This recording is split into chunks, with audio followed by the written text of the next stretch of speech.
Welcome. In front of me is ACER Swift Go, and in this video I will show you how to change date and time on your laptop.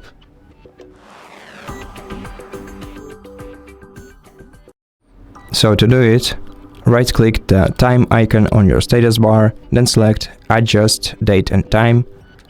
Then if you want to set the time manually, switch the toggle to the left next to Set Time Automatically feature. And after that, click Change.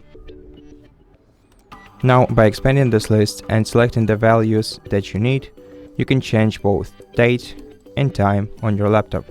Now, be aware that by changing these values, you can make many online services unavailable for you if you set the date and time to incorrect ones.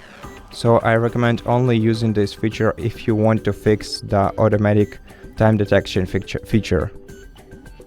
Once the changes are made, click Change, and the time and date will be changed. Thank you for watching this video. If you liked it, consider subscribing to our channel, leave us a like and a comment below, and I'll see you in the next one.